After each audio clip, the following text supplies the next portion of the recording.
Hablamos en castellano, portugués. Pues la lengua franca de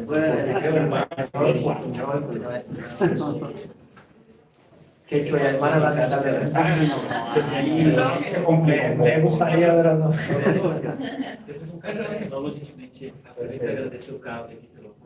Obrigado.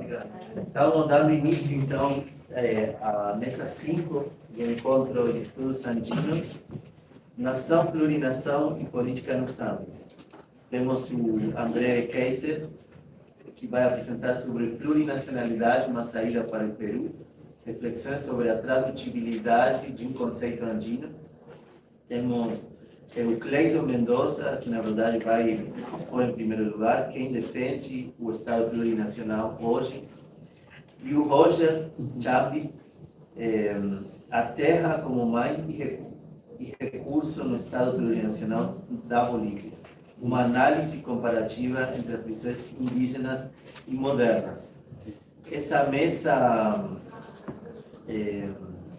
está sendo transmitida pelo canal do Carta Coletivo e depois de ouvir eles vamos ter um momento de discussão, perguntas. Obrigado a todos.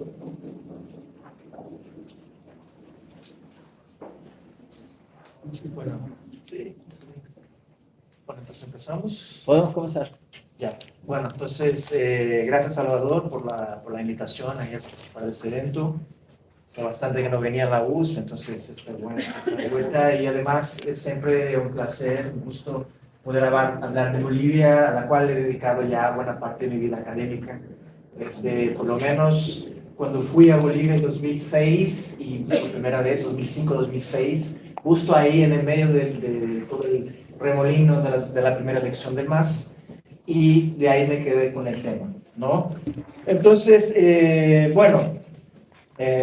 Bolivia ha estado como uno de los principales focos de los interesados en política indígena o indígenas en la política, movimientos indígenas desde hace bastante tiempo, ¿no? Por lo menos desde la reforma agraria post-revolución del 52, aunque al principio dicha revolución se creía que los indígenas, los campesinos, el mundo rural no había tenido casi ninguna participación, que había sido un evento minero urbano, pero ya muchos de los estudios que se han hecho desde entonces han revelado que sí tuvo un importante papel.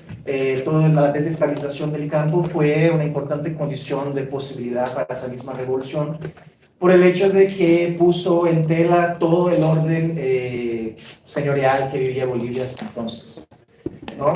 Pero más recientemente, un marco importante de ese interés renovado seguramente fue el famoso censo del 2001, ¿no? Que indicó que Bolivia tendría ahí más del 60% de población indígena. Y bueno, con la elección del MAS de Evo Morales en el 2005, ¿no?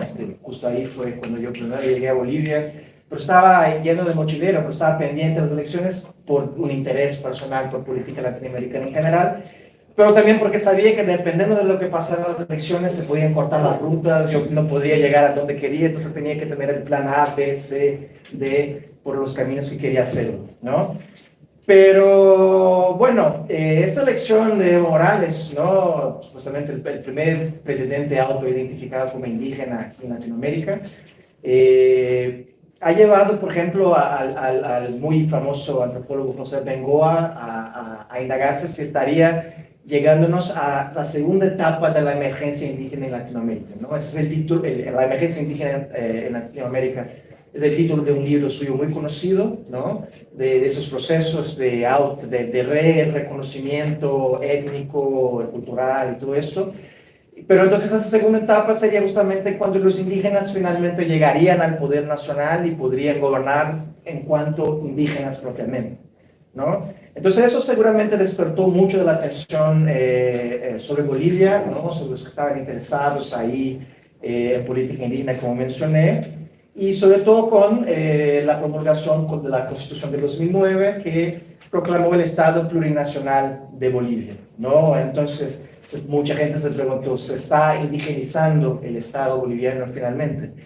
Y es cierto que el mismo nombre, ¿no? Y muchas de las ideas desde el concepto de Estado plurinacional se debe a discusiones que venían del mundo indígena rural de Bolivia, ¿no? Por lo menos hay discusiones de la CSUD-CD en los años 80, 90, de la CIDO de los años 80, pero fue un proceso mucho más complejo y que involucró otras cosas también muy importantes en la historia de Bolivia, como toda su tradición nacional popular y los legados del liberalismo histórico que ha vivido la política boliviana también, ¿no?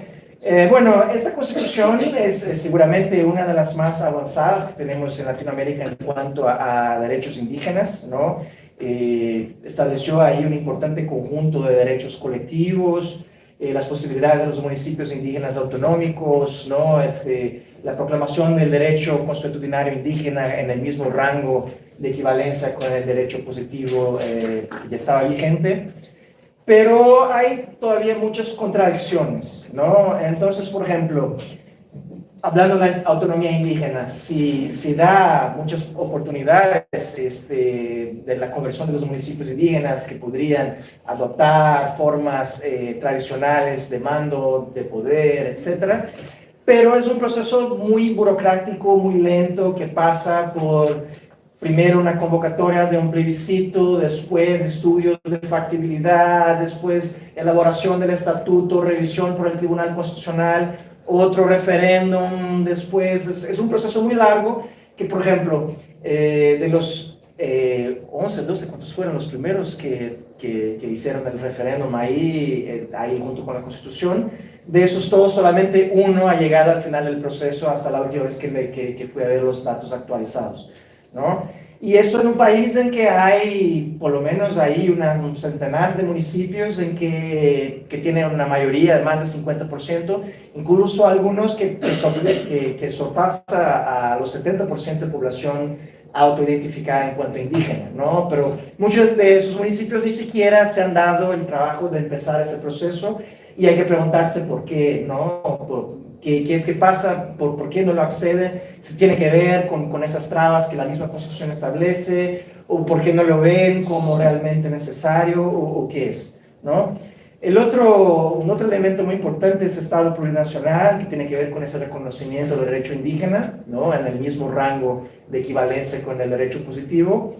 Pero, por ejemplo, ayer escuchamos ahí a la compañera Marcela, ¿no? Que estuvo ahí en el caso ahí de Songo y que habló de todas las trabas que están ahí impuestas. Pero esas trabas vienen ya desde la ley de deslinde constitucional, que la Constitución decía que debería reglamentar, que sería bajo el derecho indígena, que sería bajo el derecho positivo antiguo que ya vigía.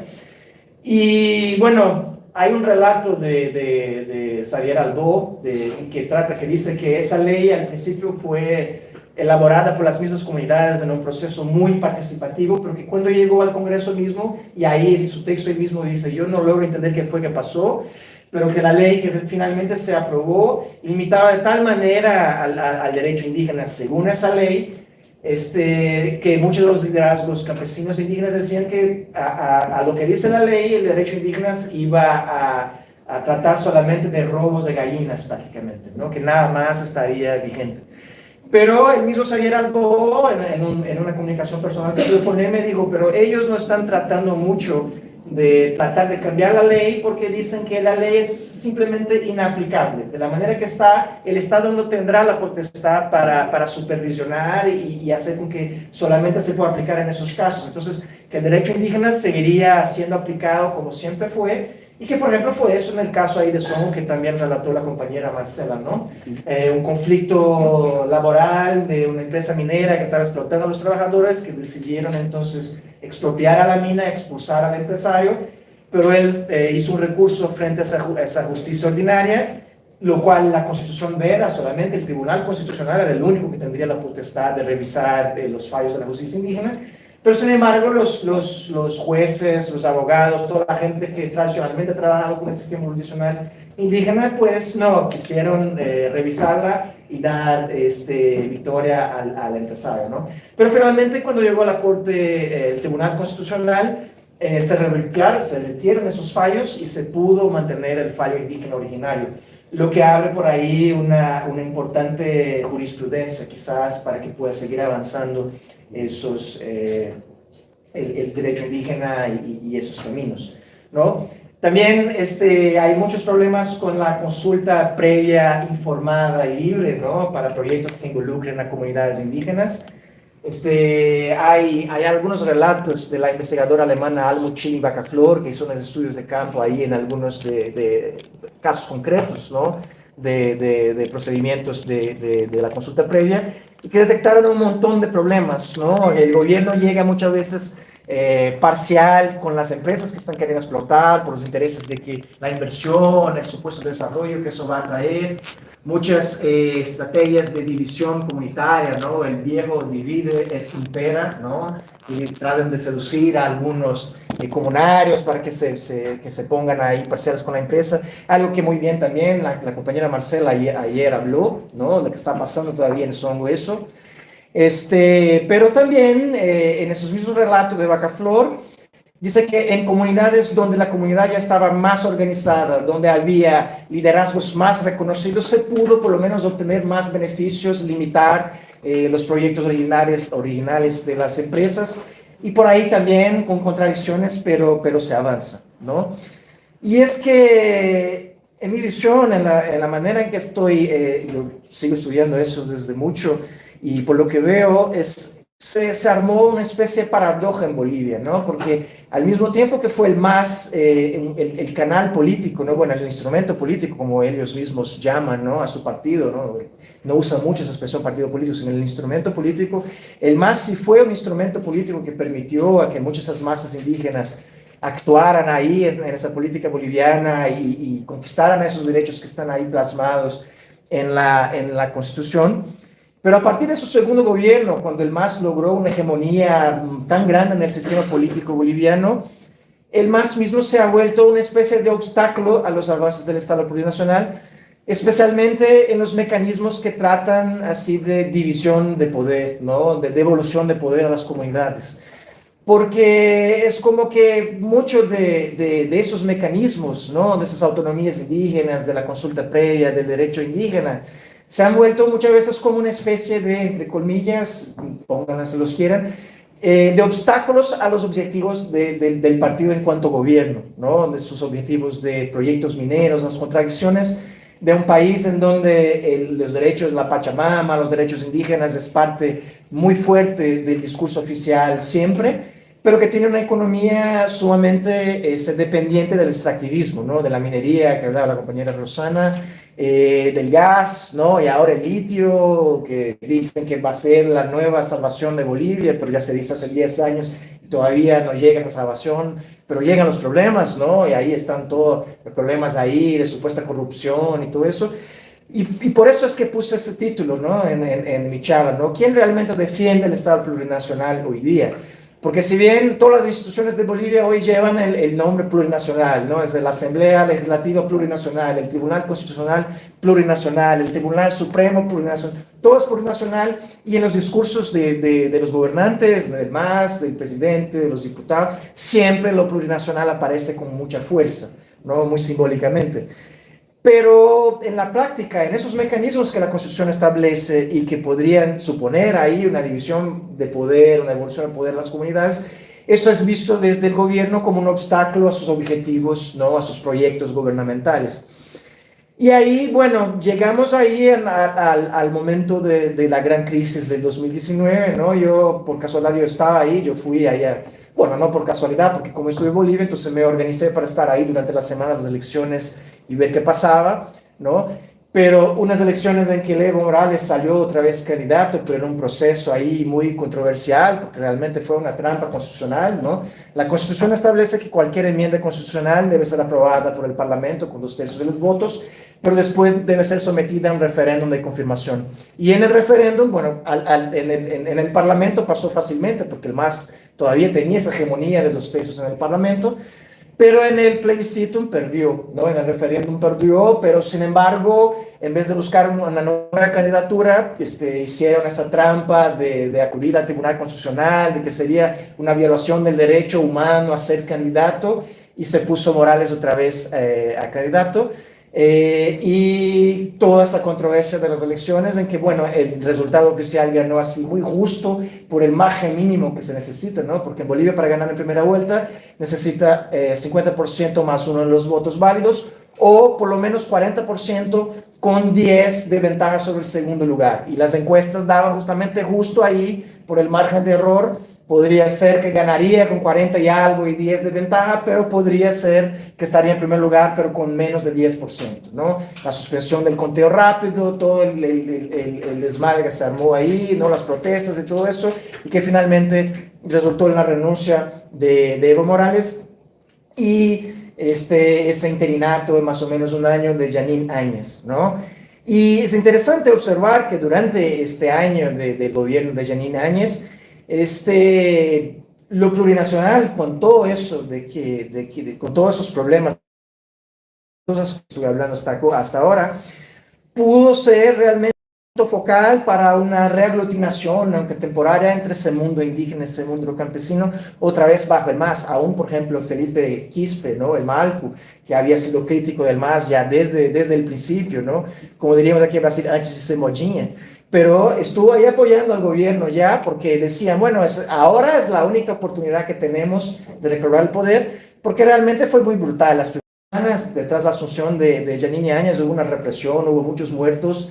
El lenguaje del gobierno era netamente racista, ¿no? El ministro ese que está preso ahí en Estados Unidos, Murillo, decía, hordas de salvajes, vamos a cazarlos, ¿no? Entonces, hubo una reaglutinación del mundo campesino e indígena otra vez bajo el MAS, porque decían, bueno, es la única oportunidad que tenemos, ¿no? Entonces, y es muy interesante de observar los datos de votación ahí, por ejemplo, entre el referéndum ese de 2016, de las elecciones de 2019 y de la elección de 2020 en que gana Luis Arce. Porque es casi una imagen espejo del referéndum del 16 y del 2019, ¿no? O sea, el MAS con el Evo Morales sacando prácticamente la misma cantidad de votos que había sacado el voto por el sí en el referéndum, y, o sea, sumando todos los otros sería la cantidad que obtuvo el no. Lo que nos pone ahí un contrafactual de que no hubiese sido Morales el candidato, si el MAS hubiese puesto otro candidato, podría haber ganado ya esa elección sin mucho problema. Y en esa semana en que estuve en Bolivia, bueno, no fue realmente una investigación con estadística que puede decir que sea representativa, pero yo escuché de mucha gente decir, bueno, yo si fuera cualquier otro candidato hubiese votado, pero ya el Evo ya está mucho tiempo, mejor cambiar un poco. O algunos decían, no, porque con esa trampa, la Constitución, no puedo votar, no puedo avalar. Entonces realmente se puede, y mirando sobre todo la votación que obtuvo Luis Arce, que ganó en primera vuelta, así, sin ninguna duda, sin ningún problema ni nada, que muy probablemente hubiese realmente ganado ahí, ¿no? Y es que, por ejemplo, eso me hizo acordar mucho que al principio, ¿no? Cuando estaba todavía el primer gobierno del MAS, ahí entre 2005 y 2010, y mucha gente se preguntaba, bueno, pero ¿qué va a pasar cuando ya Evo no pueda ser el candidato? Y el mismo Álvaro García Linera, que fue su vicepresidente ahí en sus 3 mandatos, muchas veces decía, no hay, y no solo él, también otros liderazgos decían, bueno, no hay problema, porque aquí en Bolivia hay hartos Evos, esa es la expresión, en el sentido de que el Evo Morales sería nada más un otro líder más de entre muchos que hay ahí en los borbotones en el país.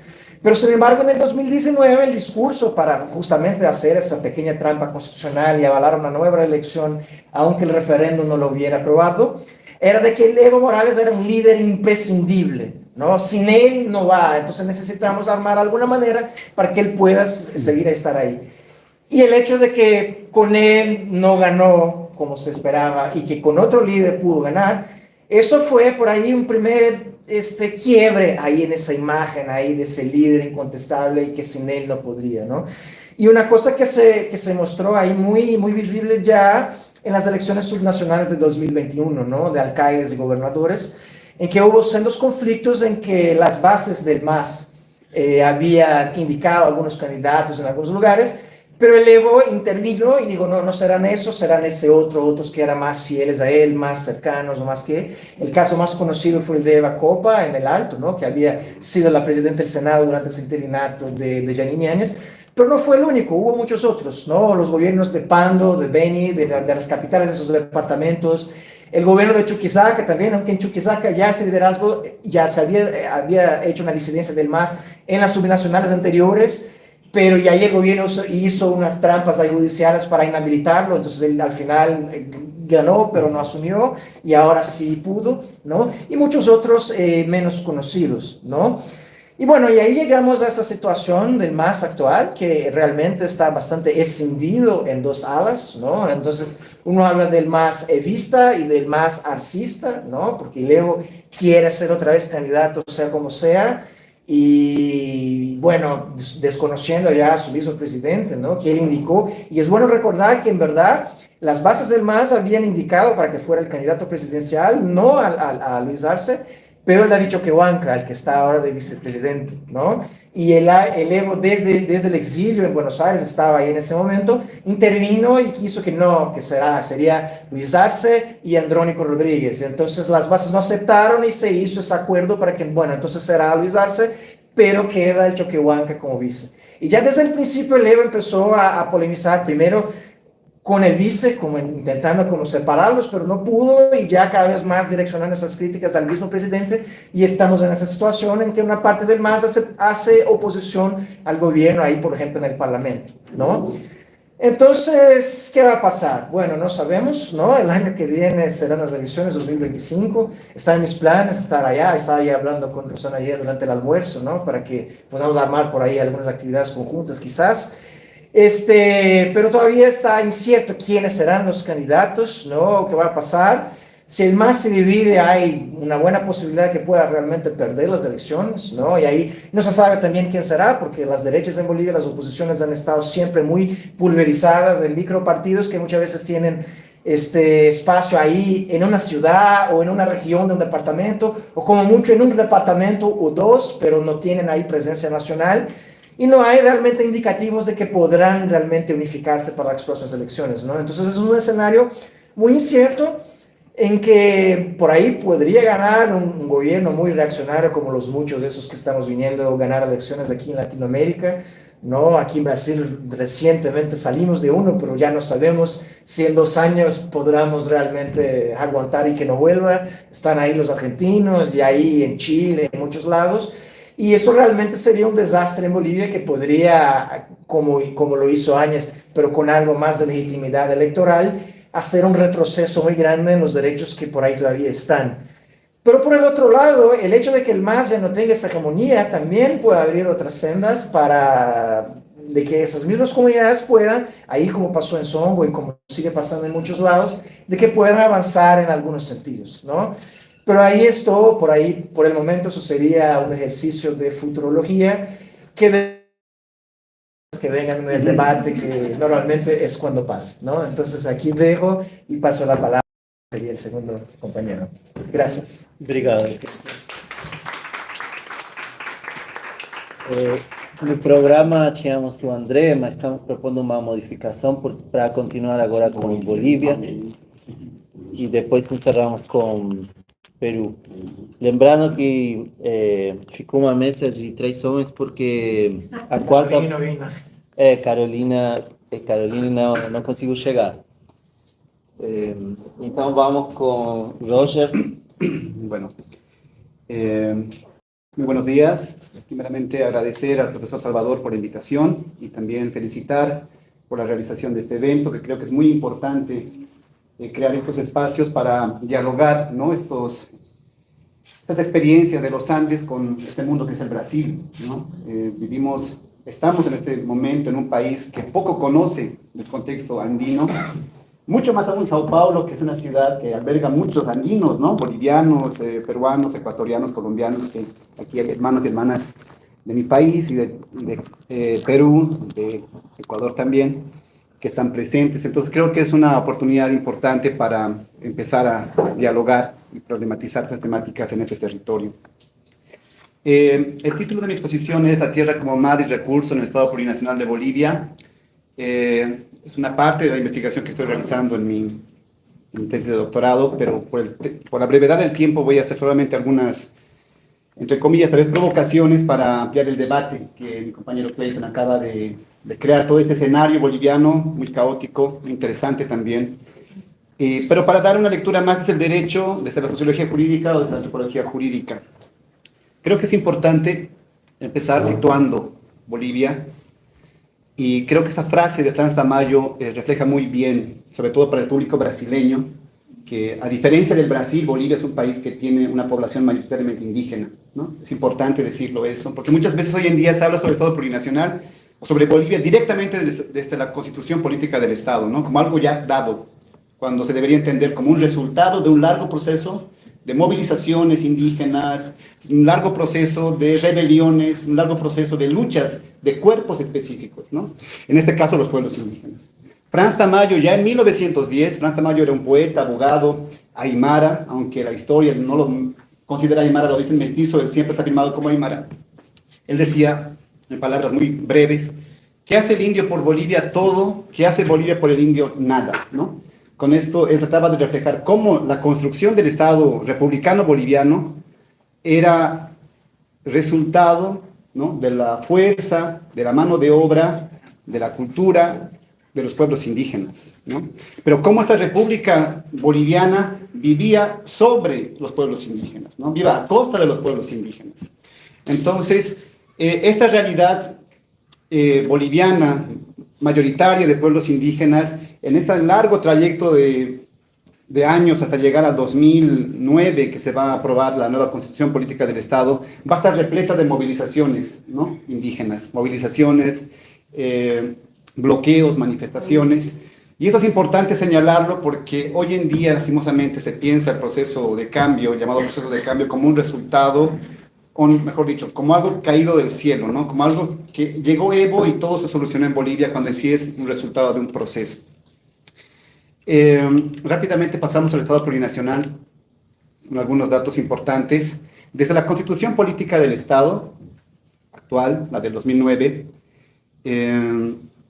se va a enfatizar algunas características muy importantes para pensar la madre tierra, que es el tema que hoy voy a problematizar, ¿no? Desde su preámbulo se habla ya de la Pachamama y la madre tierra, y se va a hacer toda una genealogía, una revisión histórica de cómo surge Bolivia, ¿no?, cómo surge el Estado plurinacional de Bolivia. Se va a cambiar esa historia, ya no desde los primeros doctores de Sucre que van a consolidar en 1825 la República Boliviana, sino los procesos sociales, las movilizaciones indígenas, ¿no?, la protección de la madre tierra en todo ese proceso. O sea, se va a crear una narrativa que va a dar sustento al Estado plurinacional de Bolivia, ¿no? Desde el preámbulo, que es jurídicamente es la parte fundamental de la Constitución. O sea, a partir del preámbulo, todos los demás artículos se tienen que interpretar, ¿no? Entonces aquí se habla de descolonización, se habla de la madre tierra, se habla de largas marchas, se habla de procesos de liberación, de luchas populares. Entonces, el preámbulo de la Constitución es como un paraguas para interpretar los demás artículos que siguen, ¿no?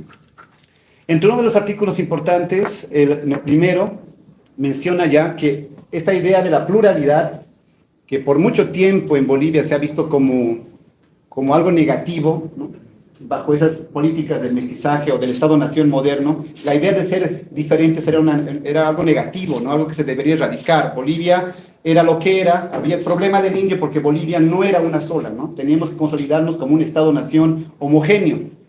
Pero la Constitución Política del Estado del 2009 va a decir más bien que Bolivia se funda en la pluralidad, ¿no?, que es la base fundamental. Esas diferencias, esos diferentes pueblos indígenas en Bolivia va a constituir el nuevo Estado, el Estado plurinacional.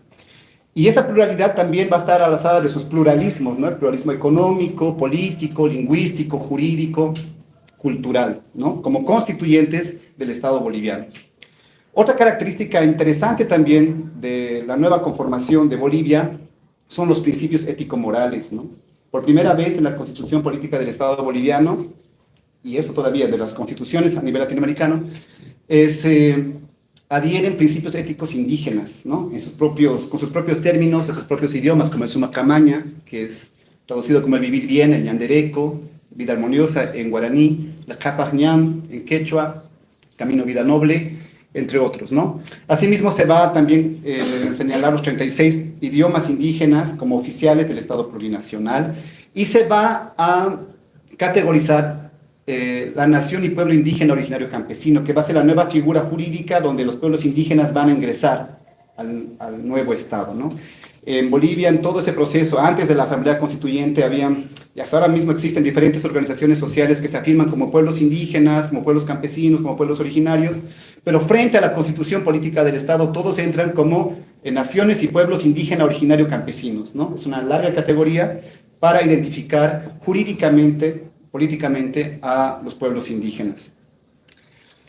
Bueno, a partir de esto, como se decía, aquí en el artículo 8 de los principios ético-morales se va a hablar de suma camaña, ¿no? Que es fundamental en el debate del Estado plurinacional y también es objeto de muchos estudios fuera del Estado boliviano, el vivir bien, ¿no? O el buen vivir, como es suma causa y en Ecuador, y también se habla en Perú. Este proyecto, este horizonte, en teoría, es una propuesta que surge desde los pueblos indígenas, ¿no? Como un horizonte alternativo al desarrollo que hasta ese entonces la República Boliviana seguía, ¿no? Este proyecto de desarrollo, este proyecto de desarrollo sostenible sería tan antropocéntrico, sería tan moderno, que estaba dejando de lado las formas indígenas, sobre todo las formas de relación con la madre naturaleza, las formas de comprenderse como sujetos, como individuos, como pueblos con el entorno, ¿no? Entonces, el suma camaña, el vivir bien, se va a proponer como un horizonte del Estado plurinacional, ¿no? Como un principio ético-moral donde toda la población boliviana tendría que seguir las políticas públicas, en el campo de la educación, en el campo de la cultura, de la economía, todo tendría que inspirarse en este horizonte que es el vivir bien, el suma camaña, ¿no? Que, para resumir en pocas palabras, podríamos entenderlo desde una diferenciación que la escuela decolonial, que también ha trabajado mucho esta categoría de vivir bien, ha trabajado, ¿no? Este concepto de la modernidad, comprendiendo como una categoría donde se prevalece el individuo, donde se prevalece, por ejemplo, la tierra como un mero objeto de recursos naturales, donde se entiende, por ejemplo, la racionalidad como un centro de la vida social. Contrario a esta idea de la modernidad, pues va a surgir la idea o el horizonte del vivir bien como una forma de vida colectiva, como una forma de vida donde se va a comprender la tierra ya no solamente como un objeto de riqueza, sino como madre, donde se va a comprender, por ejemplo, también el sentimiento, también los ritos, también la religiosidad de los pueblos como parte fundamental de la vida, saliendo de esa racionalidad moderna que se habría impuesto desde la forma republicana, ¿no? Y bueno, a partir de ese discurso que trae la Constitución Política del Estado, ya surgen en el gobierno diferentes posiciones políticas. Aquí traje una declaración de Evo Morales, ¿no? Cuando en el 2009, en la declaración del Día Internacional de la Madre Tierra, él va a señalar, ¿no? Esta narrativa, ¿no? Sobre cómo se ha vivido por largo tiempo un tipo de vida alejado de la Madre Tierra, alejado de las formas colectivas indígenas, y va a proponer este otro modo de comprender la vida, de relacionarnos con la vida, ¿no? Él va a decir: finalmente, señor presidente y delegados de las distintas naciones, hasta ahora los humanos hemos sido prisioneros de las fuerzas del capitalismo desarrollista que coloca al hombre como el dueño absoluto del planeta, ¿no? Aquí criticando ese antropocentrismo. Ha llegado la hora de reconocer que la tierra no nos pertenece, sino más bien que nosotros pertenecemos a la tierra, ¿no?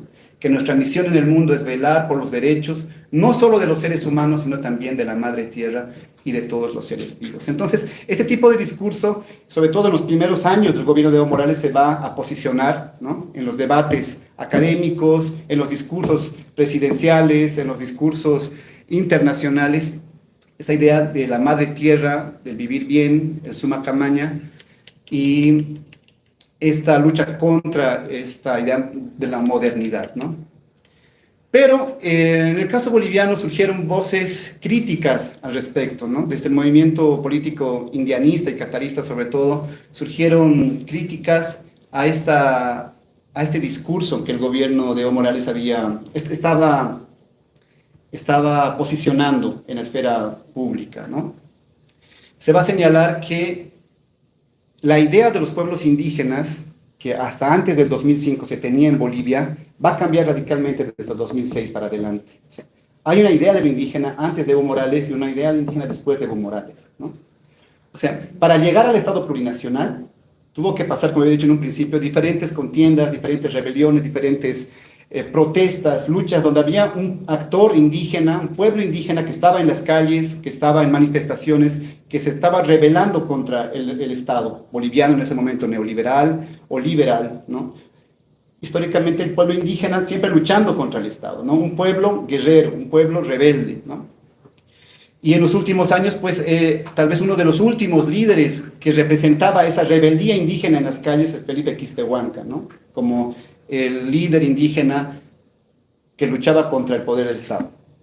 Pero después del Estado plurinacional, con Evo Morales ya, se va a crear otra narrativa de lo indígena, otro modo de comprender lo indígena. Como ya es un gobierno indígena, ya es un Estado plurinacional, ya no era tan interesante tener un indígena rebelde que esté incomodando al Estado, ¿no? Porque ya ese tiempo de la rebeldía fue un momento, ahora somos el Estado plurinacional, indígenas molestando al gobierno indígena no tenía sentido, ¿no? Entonces se va a crear otra narrativa, lo indígena, que es justamente esta que estaba señalando aquí Evo Morales, hablando de la madre tierra, del respeto, por ejemplo, a la Pachamama y demás tipos de discursos que muchos van a señalar como románticos o idealizados. Estos discursos de la complementariedad, por ejemplo, ¿no? Un indígena que vive en armonía con la naturaleza se va a posicionar cada vez más, ¿no? Con este horizonte del vivir bien, ¿no? Así como tú decías que todas las instituciones en Bolivia se habla de lo plurinacional, también en las políticas públicas en Bolivia hasta ahora es todos para vivir bien, ¿no? Digamos, la feria del pescado, para vivir bien, todos para vivir bien, ¿no? Como una muletilla que lleva a vivir bien cuando casi nada se ha discutido al respecto sobre qué estamos entendiendo sobre vivir bien. Petrolera para vivir bien. Exacto. Bueno, entonces esta narrativa y ese tipo de cambios también del discurso de lo indígena obviamente se va también reflejar en otras normativas, ¿no? El 2010 y el 2011 se van a promulgar dos leyes, ¿no? La ley de los derechos de la madre tierra y la ley marco de la madre tierra y el desarrollo integral para el vivir bien. Muchos creen que en la Constitución Política de Bolivia se habla sobre la tierra o la Pachamama como sujeto de derechos, ¿no? Y eso es falso, eso está en la Constitución del Ecuador, ¿no? Pero muchos dicen, en Bolivia también, pero en Bolivia no. Pachamama solamente está en el preámbulo. Y es bien interesante sobre cómo después que Ecuador ya saca esta nueva Constitución y habla de los derechos de la madre tierra y los bolivianos al parecer han dicho, oye, se nos ha pasado esto, hagamos una ley el siguiente año, rápido 2010, de los derechos de la madre tierra, ¿no? Para decir que nosotros también estamos en este contexto de revoluciones jurídicas. Entonces,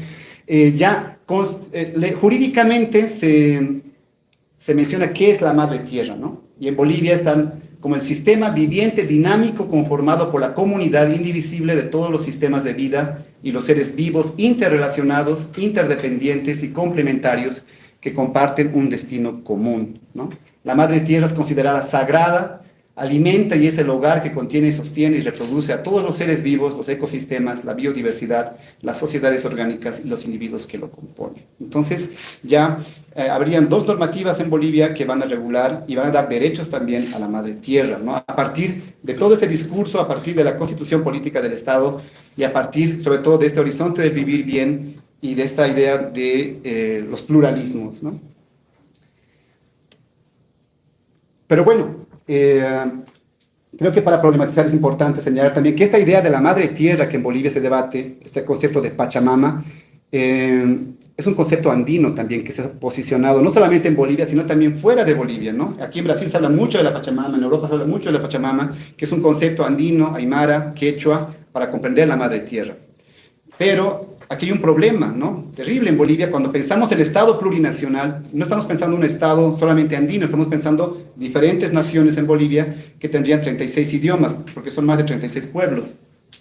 En un trabajo de campo que he estado realizando en 2022 en Guarayos, el señor Zenobio Guaji, de la comunidad de Urubichá, decía, muy interesante este comentario que ustedes lo pueden leer acá, decía, ¿no? Los del gobierno, bonito hablan de que los indígenas venimos de las montañas, ¿no? De la piedra, dicen que somos hijos del sol, de los nevados, pero aquí nosotros no tenemos piedras ni montañas, y peor nevados, ¿no? Aquí nosotros al mirar al cielo no vemos el sol, vemos los árboles, nuestros protectores, vemos los ríos, nuestros animales. Parece que a la fuerza nos quieren andinizar, ¿no? Eso lo dijo en un contexto cuando el vicepresidente actual, David Choquehuanca, que generalmente siempre menciona, ¿no?, que somos Calahuagua, somos hijos de la piedra, somos hijos de las montañas. Y obviamente es una realidad andina, ¿no?, que está presente en el cotidiano, pero Bolivia no es solamente la parte andina, ¿no? Entonces la mayor parte del territorio boliviano es amazónico, que tienen otras ontologías, otros modos de comprender, otras espiritualidades, otro modo de relacionarse con el contexto, ¿no? Entonces, esta idea también de la madre tierra, que ya está en la normativa, ya se ha trabajado y demás, tiene un enfoque totalmente andino, ¿no? Y también es problemático al momento de comprender los otros modos de relacionarse con la tierra. Pero solamente lo traigo como anécdota. Todo este discurso del vivir bien, del suma camaña, de la madre tierra, en Bolivia, estoy resumiendo mucho porque sería muy largo, en Bolivia ha sido tildado, ha sido criticado por diferentes sectores, ¿no? Por diferentes sectores, porque se ha considerado un discurso hueco, un discurso vacío, un discurso superficial, ¿no? Un discurso que romantiza lo indígena y que no es operativo y no es práctico al momento de consolidar políticas públicas, ¿no? Uno de los primeros críticos ha sido Paulo Stefanoni, en 2011, en un artículo muy polémico, ¿no?, que ha sido muy debatido, donde, aquí traigo un pequeño fragmento donde él dice: el proceso de cambio es demasiado importante para dejarlo en manos de los pachamámicos, ¿no? Esto es una categoría que ahora se está debatiendo mucho en Bolivia, justamente por un libro de don Pedro Portugal. Pachamámicos, aquí se va a empezar a posicionar este término, ¿no?, como esa categoría para referirse a aquellos políticos, aquellos intelectuales que van a llegar a un grado de romantizar el discurso de la madre tierra, el discurso de lo indígena, a un grado que van a pensar un indígena irreal, ¿ya? Un indígena totalmente folclorizado, un indígena totalmente vaciado de su sentido político, ¿no?, lo pachamámico. Entonces Pablo Stefanoni va a empezar con esta crítica y muchos otros al decir que el discurso del vivir bien, el discurso de la madre tierra, el discurso de la descolonización en Bolivia es algo solamente retórico, es algo que sirve para, digamos, quedar bien ante organismos internacionales, sirve para poder... 5 minutos. Disculpe, ya. Sirve para poder, tal vez, digamos, ganar financiamientos internacionales, pero no era una práctica, no era una realidad operativa, concreta en el mundo boliviano, ¿no? Entonces, a partir de este tipo de críticas también, el gobierno de Evo Morales va a tener muchas contradicciones entre su discurso, ¿no?, entre el discurso que proclamaba de defensa de la madre tierra, de los derechos de la madre tierra, de vivir bien, de suma camaña, y las políticas públicas que el gobierno va a realizar, ¿no? Y eso es lo que tú decías en resumidas cuentas en tu exposición. Y aquí yo traje algunos pequeños ejemplos, pero voy a ir pasando rápidamente, sobre cómo desde la normativa se va a decir una cosa y luego otras normativas van a contradecir lo que dice la propia Constitución. Por ejemplo, aquí la Constitución Política del Estado, en su artículo 255, dice: seguridad y soberanía alimentaria para toda la población, ¿no? Prohibición de importación, producción y comercialización de organismos genéticamente modificados y elementos tóxicos que dañen la salud y el medio ambiente. Este artículo ha sido muy aplaudido, todos dijeron, al fin, ya no vamos a tener agroquímicos en Bolivia, ¿no? Pero en 2011, o sea, 2 años después del 2009, se aprueba una ley, ¿no?, la Ley de la Revolución Productiva Comunitaria Agropecuaria, que va a decir: todo producto destinado al consumo humano de manera directa o indirecta, que contenga o derive de organismos genéticamente modificados, obligatoriamente deberá estar debidamente identificado e indicar esta condición. O sea, como que ya está dando paso a eso, pero que tiene que tener cierta muestra, ¿no? Entonces, este tipo de ejemplos de contradicciones entre lo que decía la Constitución Política del Estado, tan estudiada como revolucionaria, después en otras normativas va a sufrir contradicciones y en la práctica judicial peor aún, ¿no? Para ir resumiendo, hay una posición muy importante aquí de Álvaro García Linera en su momento, donde, y a partir de este tipo de normativas y contradicciones, obviamente se va a expandir el extractivismo en Bolivia, ¿no? Y eso no solamente va a pasar en Bolivia, también en Ecuador, también en Venezuela, también en Argentina, ¿no? En Brasil, que van a ser una de las principales críticas que van a recibir los gobiernos llamados de socialismo del siglo XXI, porque van a llevar un discurso específico, pero en las políticas públicas van a realizar todo lo contrario. Es más, el extractivismo en Bolivia se va a ampliar tanto, ¿no?, más que los otros gobiernos, porque para muchos empresarios extranjeros y locales, hacer el extractivismo en un contexto de Estado plurinacional, con un gobierno indígena y demás, era mucho más fácil todavía que en los gobiernos neoliberales, porque en los gobiernos neoliberales había un pueblo que hacía crítica, que estaba en las calles, llamando la atención, ¿no?, a las políticas del Estado neoliberal, pero en este caso, bajo ese paraguas del Estado plurinacional, era como, si está nuestro presidente indígena, si están nuestros diputados indígenas ahí, entonces lo que están haciendo no debe ser tan malo, ¿no? O hay una confianza por ser representantes de los pueblos indígenas. Álvaro García Linera, con esto voy a cerrar, decía, detrás del criticismo, ¿no?, a esta crítica que se ha hecho a las contradicciones del gobierno plurinacional, detrás del criticismo extractivista de reciente factura en contra de los gobiernos revolucionarios y progresistas, se halla pues la sombra de la restauración conservadora, ¿no? Entonces va a haber una posición también del gobierno que va a justificar el extractivismo como una tarea económica importante porque se necesitaba dinero rápido, ¿no? Y el extractivismo era pues un elemento importante. En las últimas décadas no se puede citar ningún ejemplo en Bolivia donde los derechos de la madre tierra hayan prevalecido sobre los intereses de extracción, contaminación y depredación de la naturaleza. Esto es algo triste, a pesar de que tenemos normativas, a pesar de que tenemos una constitución plurinacional, hay procesos, se ha tratado de llevar esto al Tribunal Constitucional y demás, pero no hay ninguna muestra por el momento donde se haya prevalecido la ley de los derechos de la madre tierra y la ley de la madre tierra también en su momento. Por el tiempo no he podido decir mucho, espero que en las preguntas podamos ampliar más. Muchas gracias.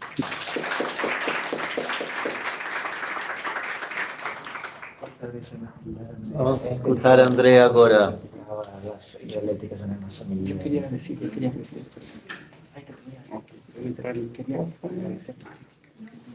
Ah, ok, micrófono. Ok. Bueno, ya casi buenas tardes a todas y todos. En primer lugar, me gustaría agradecer a Salvador por la invitación. También a saludar a mis compañeros de mesa, Clayton y Roger. Y lamentar también la ausencia de Caroline, que no puede estar con nosotros. Y también a la audiencia, especialmente a amigas de largo tiempo como Sue y Luisa, que me dan el gusto de su presencia acá hoy, ¿no? Y de modo general, ¿no?, dar las gracias para citar el homenaje que hizo Salvador a Tristan Platt por medio de las palabras que él citaba de John Murray. Gracias a ustedes, los andinólogos y andinólogas, por incluirme en su nosotros, porque yo nunca me consideré necesariamente un andinólogo, aunque escribía mucho sobre el pensamiento político peruano del inicio del siglo XX, sobre Mariátegui, Aya de la Torre, los debates de los 20, sobre todo, 20-30, ¿no? Y más recientemente empecé a dirigir tesis y disertaciones bueno, primero en la UNILA, donde empecé mi carrera docente, y hoy en la UNICAMP, ¿no?, sobre Perú, sobre Bolivia, sobre Chile. Y cuando Salvador me hizo una invitación, yo pensé, bueno, puedo considerarme yo un andinólogo, un andinista. Bueno, pensando en eso, por lo menos para los patrones brasileños, que no son los más exigentes en esa materia, sí, creo que sí. Entonces, lo que voy a ofrecer a ustedes, como dice el subtítulo de mi presentación, son algunas reflexiones sobre el caso peruano, ¿no?, que es el caso donde la plurinacionalidad todavía no fue, ¿no? Estaban acá mis compañeros hablando de las contradicciones, limitaciones de la plurinacionalidad en Bolivia, ¿no? Y se podría hablar mucho de las contradicciones e incluso de los enormes retrocesos de la plurinacionalidad en Ecuador. Pero mirada Bolivia desde Perú, la cosa es muy, desde el otro lado del Chichicaca, digamos, la cosa es muy distinta, ¿no? Sí, lo que parece poco o hasta retrocesos en relación a la ley, etcétera, en Perú sonarían como avances probablemente, ¿no? Porque es el país donde, a pesar del peso de la población andina e indígena, no es tan grande como Bolivia, pero es de los mayores de América Latina. Creo que está ahí después de Guatemala como el tercer, o después de México como cuarto, por ahí, población indígena de Latinoamérica, ¿no? Esto digamos, no pudo haber una refundación, una repactuación constitucional que consagrara principios análogos, ¿no? ¿Y cómo comprender eso, no? Yo metodológicamente lancé mano de ese concepto gramsciano de traductibilidad y por cuestiones de tiempo lo voy a intentar aclarar muy rápido. El marxista italiano Antonio Gramsci, en sus famosos cuadernos de la cárcel, trabaja el concepto de traducción en un sentido amplio, mucho más allá de la traducción entre lenguas naturales. Él decía que conceptos, ideas, también eran traducidos entre diferentes paradigmas filosóficos, entre diferentes épocas históricas y contextos nacionales, ¿no? Y él incluso cita una intervención de Trotsky en uno de los primeros congresos de la Internacional Comunista, creo que el cuarto congreso de 22 o el tercero de 21, creo que fue el cuarto, que fue incluso el que Gramsci asistió, ¿no? Donde Trotsky, hablando de la derrota de la revolución en Alemania y en Italia, en Europa centro-occidental de manera más general, decía, no supimos traducir nuestro lenguaje, hablando de los bolcheviques rusos, no supimos traducir nuestro lenguaje a los idiomas occidentales. O sea, y desde ahí Gramsci arranca un poco esa reflexión en diferentes notas, ¿no? O sea, para que una idea circule y gane sentido, hay que ver ciertas condiciones que Gramsci justamente llama de traductibilidad, ¿no? Condiciones para su traductibilidad. Y uno podría pensar, bueno, pensando en la plurinacionalidad, que es un concepto como Clayton aclaró, que fue producido desde los debates y las luchas políticas y sociales en Bolivia desde los 80s, ¿no? En la CCB y después en la CIDOB, o en Ecuador desde la CONAIE en los 90s, ¿no? Digamos, el concepto podría, y de hecho enfrentó resistencias en la realidad histórica de un país tan opuesto a sus vecinos andinos como es Chile, donde incluso sufrió un rechazo abrumador en el primer referéndum constitucional del 22. ¿No? Podemos hablar mucho de fake news, de las campañas de distorsión de la ultraderecha, pero no fue solo eso. O sea, una gran parte de la población chilena, la mayoría, no se identificaba con ese concepto como marco constituyente, ¿no? Es un hecho duro de aceptar, pero creo que parte de la realidad, ¿no? O no se convenció, por lo menos, ¿no? A aceptar. Y se podría incluso decir que eso se debe a algo que Zabaleta Mercado remarca en lo plurinacional en Bolivia, cuando dice que Chile, al contrario de Bolivia, fue una nación construida no sobre los indígenas, pero contra los indígenas. Pero Perú no es el caso, ¿no? En Perú, por lo menos en su región andina, hay mucho más cercanía histórica, cultural, étnica a Bolivia, por ejemplo, ¿no? Pero, ¿qué pasó entonces en Perú? Y yo voy a ofrecer algunas hipótesis muy generales que podemos después discutir en la sesión de preguntas. Pero me parece que el primer gran factor es el centralismo limeño, ¿no? O sea, por ejemplo, si la polaridad política geográfica en Bolivia fundamental es occidente y oriente, tierras altas y bajas, en Perú tradicionalmente es costa y sierra. Se puede hablar también de la selva como una tercera, y se suele hablar de la selva como una tercera región geográfica de Perú, pero digamos la gran polaridad, ¿no? Desde el periodo colonial es costa y sierra. Y cuando se habla de costa, aunque hay la costa norte, Trujillo, Lambayeque, etc., es sobre todo Lima, la capital, la vieja capital virreinal, la capital republicana, que hoy concentra cerca de 10 millones de los cerca de poco más de 30 millones de habitantes que tiene el Perú, ¿no?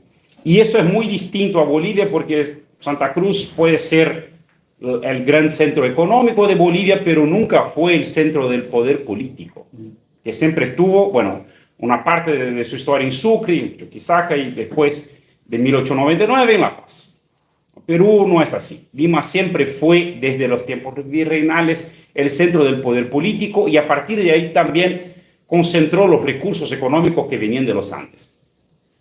Pero creo que a mediados del siglo XX pasó algo muy importante, un proceso de migración enorme que incluso invirtió el balance demográfico entre litoral y los Andes, que el economista y científico social peruano José Matos Mar llamó el desborde popular, que se dio entre los 50s y 80s, y que fue básicamente canalizado hacia Lima, ¿no?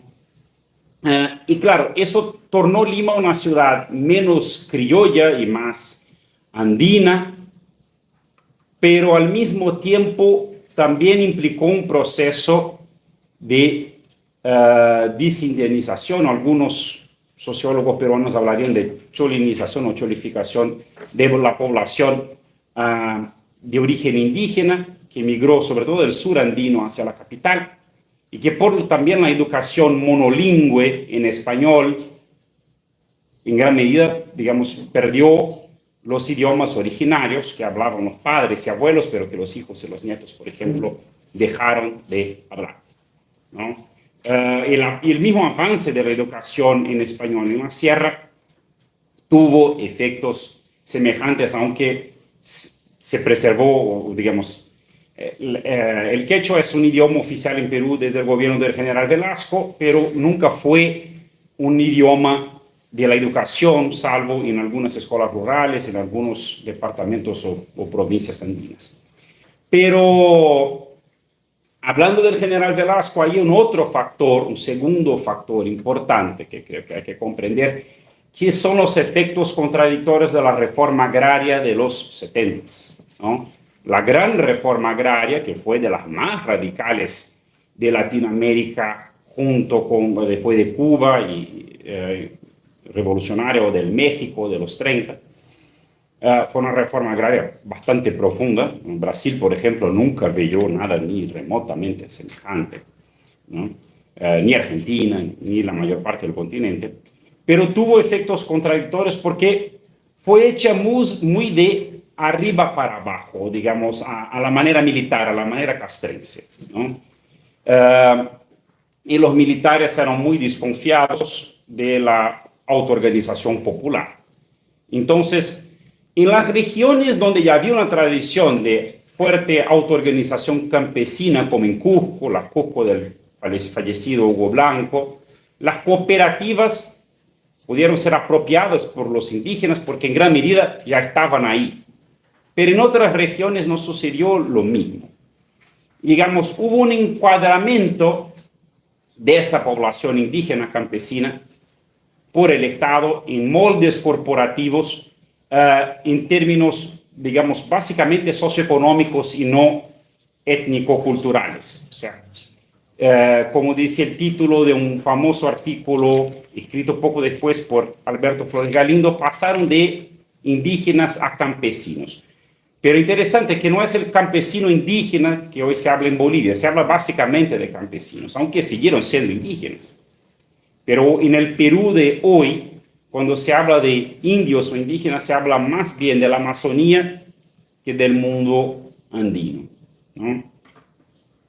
Pero hay un tercer grupo de factores, y acá creo que entro en lo más, quizás, esos son más estructurales, digamos. El centralismo limeño, la gran migración de mediados del siglo o el encuadramiento económico corporativo del mundo andino después de la reforma agraria son más estructurales, pero hubo un factor coyuntural en los años 80 con profundos efectos estructurales que fue la guerra interna, ¿no? Movida por el MRTA, pero sobre todo por Sendero Luminoso contra el Estado y la respuesta antisubversiva del Estado peruano, de sus Fuerzas Armadas, con efectos catastróficos sobre la población sobre todo el centro-sur, sobre todo centro-andino, la región de Ayacucho en particular. Se habla de 70.000 muertos en el conflicto entre 80 y 2.000, ¿no? Son los datos de la Comisión de la Verdad, ¿no?, peruana. Pero el fallecido antropólogo Carlos Iván de Gregori estimaba que si la proporción de muertos que tuvo que aguantar Ayacucho fuera la misma del todo el Perú, se podría hablar de casi 400.000 muertos. O sea, esa región sufrió una proporción absolutamente desproporcional de la matanza, y se calcula también, ese dato vi en el Museo de la Memoria, en la exposición permanente que hay en Lima, que 75% de los muertos pueden haber sido quechua hablantes. Por lo tanto, el efecto sobre la población andina de ese conflicto fue enormemente desproporcionado. Y eso evidentemente afectó su capacidad de movilización, más aún después de los 10 años extremadamente represivos de la dictadura fujimorista. Y ahí hay otro elemento que sabemos todos, que la dictadura de Fujimori no solo introduce el neoliberalismo con mucha fuerza en Perú, ¿no?, como también destruye el sistema partidista que de alguna manera se esbozaba en los 80s. Digamos, había ahí un sistema tripartito: Acción Popular, APRA y Izquierda Unida, como sus tres polos principales. Eso se desmantela en las elecciones del 90, y después de la caída del dictador, lo que se crea es un sistema muy flojo de representación política, pero polarizado entre fujimorismo y antifujimorismo, pero donde el neoliberalismo es dominante en los dos campos. Pregunta: entonces en Perú desde 2000 no hubo lucha social. Hubo muchísima, pero se mantuvo hasta muy recientemente localizada, digamos, en luchas regionales, sobre todo contra la extracción minera, ¿no? Los casos de Islay y Tía María en Arequipa, Cajamarca y tantos otros. Pero algo pasa distinto, digamos, en la crisis digamos que Perú vivió una crisis política desde 2016, cuando Keiko perdió las elecciones para Kuczynski, resolvió que iba a derrocar todos los presidentes hasta que ella fuera elegida, ¿no?, presidenta, y de alguna manera lo logró, pero no logró ser elegida. En el 2020 pasa la sorpresa que nadie esperaba, que un profesor desconocido de Cajamarca, el señor Castillo, ganara las elecciones. Y ahí muchos hablaron en la prensa internacional: bueno, llegó el Evo Morales peruano. Y una colega en red social advirtió que la comparación era un tanto ligera. Y una de las cosas que advertía es que, bueno, Evo llegó al poder con un acúmulo organizacional, un acúmulo de fuerzas de por lo menos 10 años, del más, y si vamos a pensar en las organizaciones sociales, estamos hablando de 30, 40 años, ¿no? Eso no pasó en Perú, ¿no? Digamos, Castillo fue un liderazgo en gran medida improvisado, y el Partido Patria Libre también lo era, tanto es que en pocos meses ya estaba roto con su partido y todo eso. Pero había algo más, ¿no?, que Castillo iba a ejercer el poder en un centro hostil. Es como si Evo tuviera que ser presidente en Santa Cruz. No, el presidente en La Paz estaba, digamos, más o menos protegido por una red de organizaciones sociales afines y que lo defendieron en momentos claves, salvo en el 2019, pero de eso Clayton ya habló, no tengo yo que hablar. Pero en Perú pasaba lo contrario. Entonces, de hecho, las apuestas todas iban de que aquel gobierno iba a ser tan corto como los demás. En ese sentido era fácil preverlo, hasta que duró 1 año y medio, bueno, pero lo que no se esperaba era la tormenta que se siguió a su caída, ¿no? El alzamiento, y creo que se puede hablar de un gran alzamiento andino, sobre todo puneño, y ahí no por acaso frontera con Bolivia y población en gran medida aymara, quechua aymara, pero con una presencia muy grande de aymaras. que puso en jaque por 2 meses, digamos, la coalición entre la presidenta, la ex vicepresidenta Dina Boluarte, el fujimorismo y los demás grupos mafiosos o semimafiosos que controlan el Congreso peruano. Y se tuvo que aplastarlos. Se habla de 70 muertos, probablemente son más. No hay un cálculo todavía muy claro. Pero se aplastó por el miedo y el terror de Estado.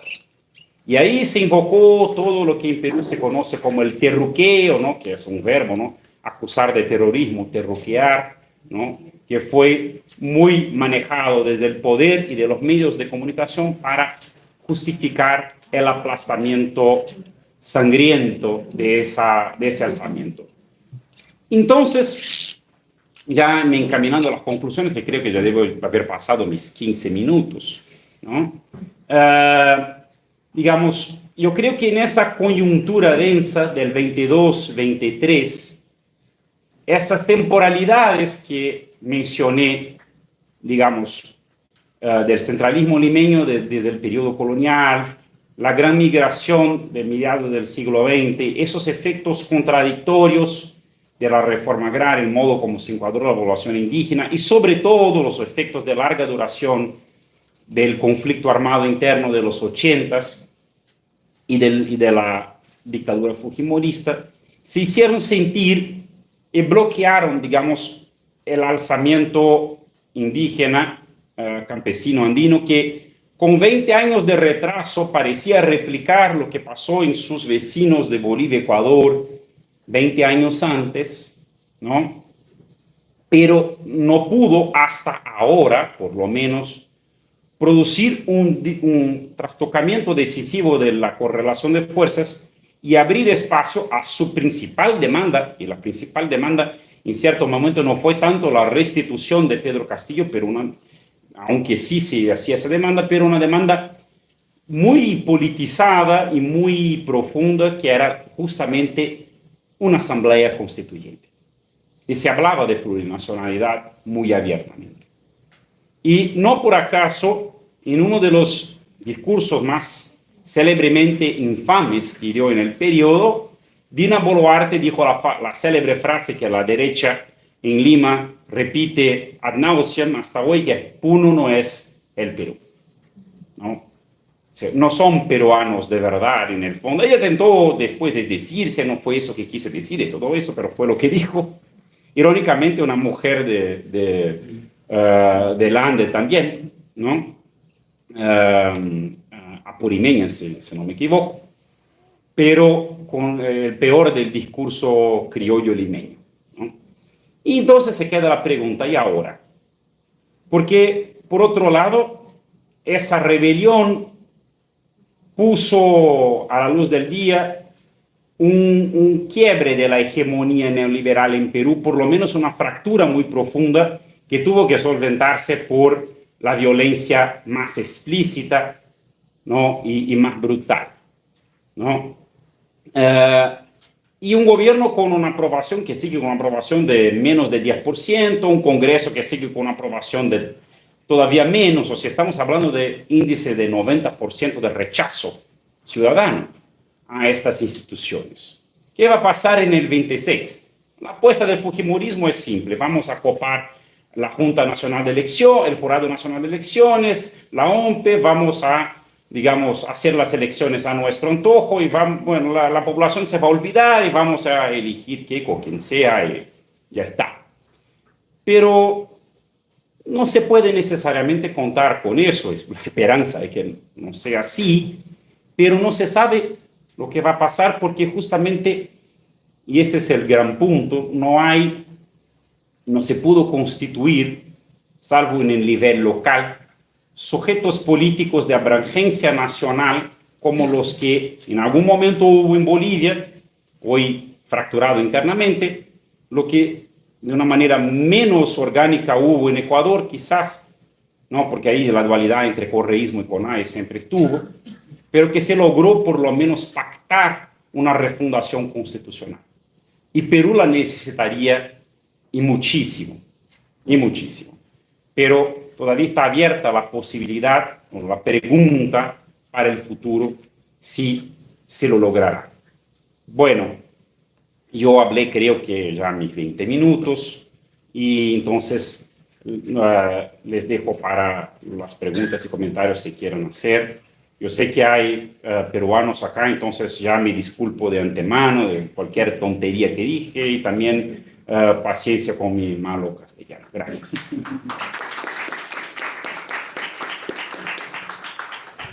Muchas gracias.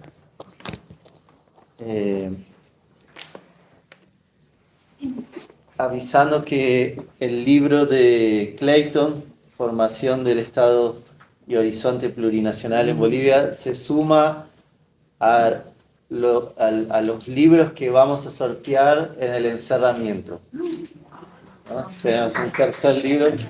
El encerramiento va a ser después del evento, vamos a ir todos para un bar en la avenida Pompeya y ahí vamos a tener una presentación musical andina también. Entonces ya estoy promocionando. Vamos a abrir ahora entonces una rodada de preguntas, intervenciones. Esperamos poder hacer quizás 2 rodadas. Tenemos una por acá y después una por allá. Sí. Yo tengo una pregunta también. ¿Comienzo? Puedes comenzar. Gracias, Salvador. Buenos días, buenas tardes, no sé qué hora es. Buenas tardes. Por la presencia de André voy a hacer una audiodescripción.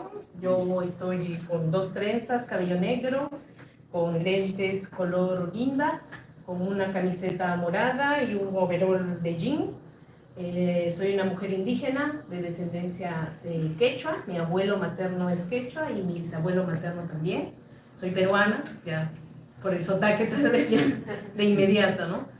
Y bueno, yo quisiera hacer una pregunta a los 3, o sea, una pregunta a cada uno. Voy a tratar de ser súper breve para no tomar mucho tiempo. Sé que hay varias personas aquí que tal vez quieran comentar o hacer preguntas, así es que voy a tratar de ser bien breve. Primero Clayton, que fue el primero que habló, y exactamente pensando en el futuro.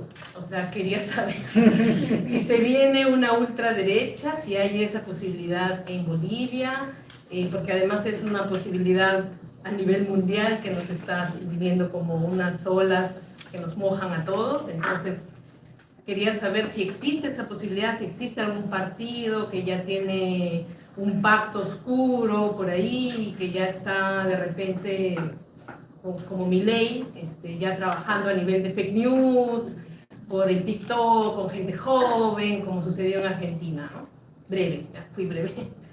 Para Roger, últimamente, en los últimos años hay mucha discusión, o tal vez muchos años atrás, no lo sé, yo he leído un poco los autores actuales, sobre la traducción de la palabra Pachamama. Entonces, estábamos aquí conversando con Katie, que también es peruana y es indígena, sobre esa traducción literal que se hace de madre tierra, ¿no? No sé si tienes una fuente y por eso lo dejaste así en tu trabajo. En todo caso, es una invitación a conversarlo, ¿no? Porque se considera que es mucho más que una traducción de madre, de maternidad, de fertilidad, sino que abarca mucho más. Entonces, bueno, una invitación a conversarlo nada más. Y André sí nos dejó aquí con varias ideas buenas. Felicitaciones, André, de verdad sabes de Perú más que nosotras. Sí, sabes bastante y se nota tu envolvimiento con la realidad peruana, que es además súper compleja. Sí es compleja para nosotros como peruanos y peruanas, profesionales y no profesionales, o envueltos en política o no, es súper complicada. A veces nos preguntan, ¿no? ¿Y qué está sucediendo en Perú? Y la respuesta es, ¿tienes 2 horas para escucharme? Sí, porque nunca se puede responder esa pregunta en 5 minutos, es súper complicado. Y bueno, las conclusiones a las que tú llegas, el centralismo limeño, los efectos de la reforma, la guerra interna, que es un conflicto interno armado, ¿no? Porque el Estado también asesinó muchas personas, el fujimorismo, que además no acaba, sino solo se transforma, ¿no? El fujimorismo no acabó nunca, comenzó en 1990 y solo se transforma, ¿no? Actualmente tenemos 34 años de una dictadura fujimorista, en el momento tal vez congresal, ¿no? A través de la manipulación de Keiko, que más o menos también lo explicaste. Pero yo a esos 4 o 5 motivos que tú expusiste, yo no sé si sumarle o atravesar a través de todos ellos la complejidad de las relaciones étnico-raciales en Perú y el racismo, ¿no? Porque el racismo es súper fuerte, se habla poco en el Perú, no hay un diálogo abierto ni se nombra como aquí en Brasil. Hay de repente en niveles muy académicos, en algunas universidades así, a nivel de pesquisa, ¿no?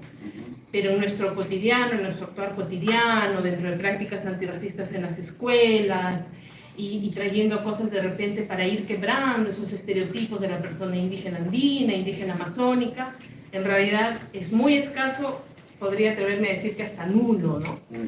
Entonces, esa complejidad de las relaciones étnico-raciales en el Perú, poco estudiada además también, yo creo que es, no sé si atraviesa todos los motivos que tú expusiste, o está presente en todos ellos, o la podemos agregar como una más, tal vez ocupa el espacio de una más, porque es tan grande y tan importante como una de esas que tú mencionaste, ¿no? Entonces, bueno, ese más un comentario que una pregunta, creo, ¿no?